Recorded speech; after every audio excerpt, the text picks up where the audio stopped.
अनुपयोगी हैं।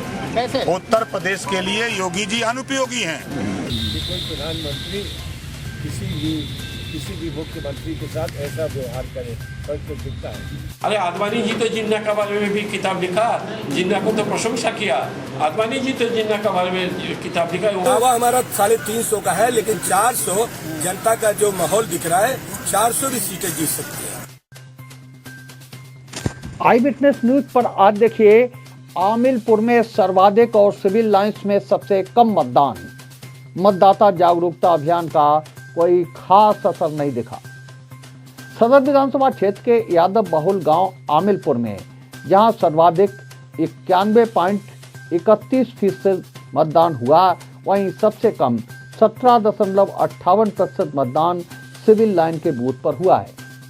सदर विधानसभा क्षेत्र में मात्र 56.13% मतदान ही हो सका।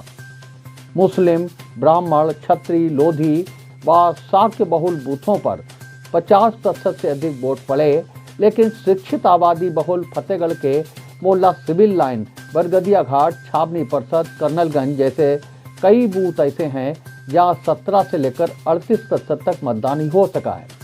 इससे साफ जाहिर है कि लोगों ने मतदान में अधिक रुचि नहीं दिखाई।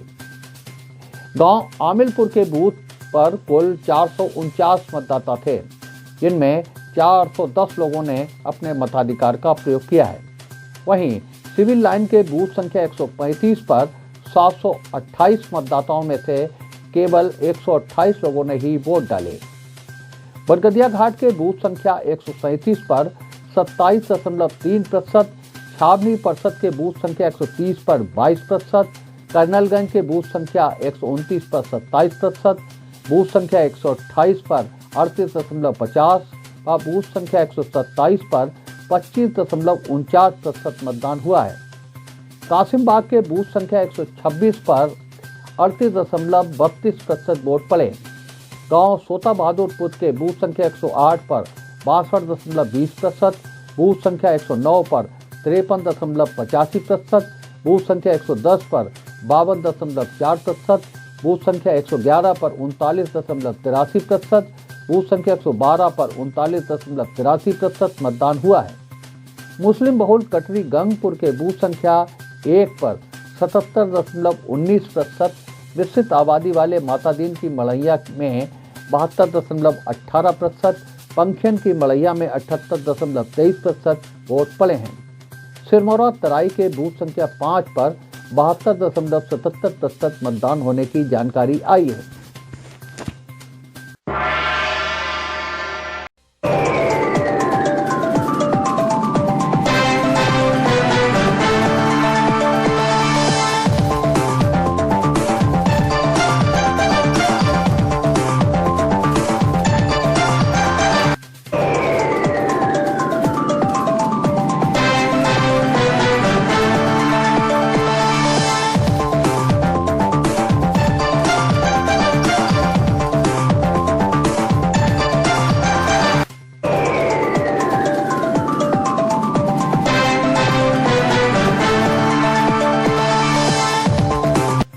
जलते घर को देखने वालों, फूस का छप्पर आपका है।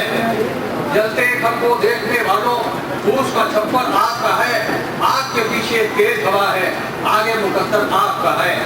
तेरे कत्ल पे मैं भी चुप था, तेरे कत्ल पे मैं भी चुप था। मेरा नंबर अब आया, मेरे कत्ल पर आप भी चुप है, अगला नंबर आपका है। शेखर जैसे पत्रकारों से हमारी नई पीढ़ी को सीखना चाहिए कि हर परिस्थिति में सत्य को उजागर करना। कहीं ऐसा ना हो हमारी लेखनी के बल पर सत्य चौराहे पर नीलाम हो जाए। हमें शेखर जैसे इस क्षेत्र के व्यक्तित्व वर्ष में वर्षगांठ मनाते हैं, जो उनका साहस है। मैं भी राजनीतिक दृष्टि से काम करते करते मैंने देखा है कि पत्रकारिता में कितनी भूल होती है। प्रिंट मीडिया में स्किप नहीं कर सकते, लेकिन आप वेब मीडिया में फट से स्किप कर देते हैं, आपके टाइम की बचत हो जाती है। आप इस मीडिया में जो चाहते हैं वही पढ़ते हैं, आप वही पढ़ेंगे, वही सुनेंगे, वही देखेंगे जो आपकी इच्छा होगी। समाज को एक नई दिशा का देने का काम आई विटनेस न्यूज़ पोर्टल ने किया है। और ये देखकर आज के इस कार्यक्रम को देखकर ये लगता है कि इसकी लोकप्रियता, इसकी सहृदयता, इसके कार्यों, इसके कार्य इतने प्रशंसनीय रहे जो इसके लिए समाज इनके प्रति अभिभूत है। और मैं भी इनको बहुत हार्दिक रूप से इस कार्यक्रम के हम लोग आज भी आपको याद कर रहे हैं, और हम ही नहीं, फर्रुखाबाद का कलकरा आपको याद कर रहा है। आपकी पत्रकारिता को लोग नमन करते हैं और आगे भी नमन करते रहेंगे, ऐसा मैं आशा करता हूँ। जिस बेबाकी से आप लिखते हैं, जिस बेबाकी से आपने कभी झुके नहीं और कभी भी कहीं रुके नहीं, चाहे इस तरह की यहाँ उपस्थिति एक व्यक्ति इस तरह का है जो किसी न किसी कार्यक्रम का मुख्य अतिथि होता है। ये अपने आप में उनकी सामाजिक स्वीकार्यता, उनका पत्रकारिता में संघर्ष, उसका प्रमाण है। उसके लिए मैं आप सबका भी धन्यवाद देता हूँ और मानता हूँ कि इस उपलब्धि को पाना किसी भी पत्रकार के लिए अपने आप में बहुत महत्वपूर्ण है। अनिल वर्मा शेखर के संघर्ष को मैं दाद देता हूँ। जो पीकर जहर अमर होना चाहे आए, जो पीकर जहर अमर होना चाहे आए, जो बेहोशी चाहे वो हमसे दूर रहे, जो जूझ सके मझधारों से वो साथ चले, जो फूल फूल चाहे वो अपनी। ऐसे लोग शेखर निकनेम को ज्यादा जान रहे हैं,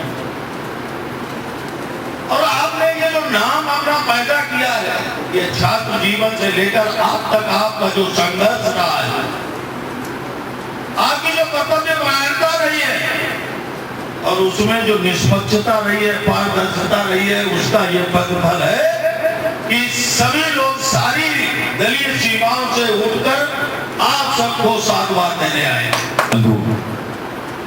शेखर जी का नाम शेखर जी ने कहा जिस प्रकार से गली गली क्या पहुंच चुका है। मैंने जब से उन्हें जाना है, मेरे हृदय में उनके लिए एक सम्मान हमेशा से रहा है, क्योंकि जैसा सभी वक्ताओं ने कहा, ये वो नाम है जो कांटों पर चला, संघर्ष पर चला, लेकिन अपने सम्मान से, स्वाभिमान से, अपने सिद्धांतों से कभी समझौता नहीं किया।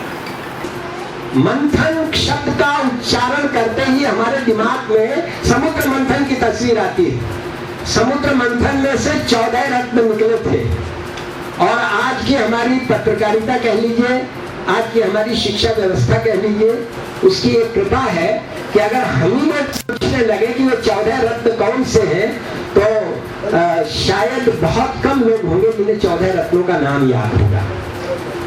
और शेखर जी को धन्यवाद दे रहा हूँ, बधाई दे रहा हूँ कि अपनी अनवरत प्रक्रिया जारी रखें।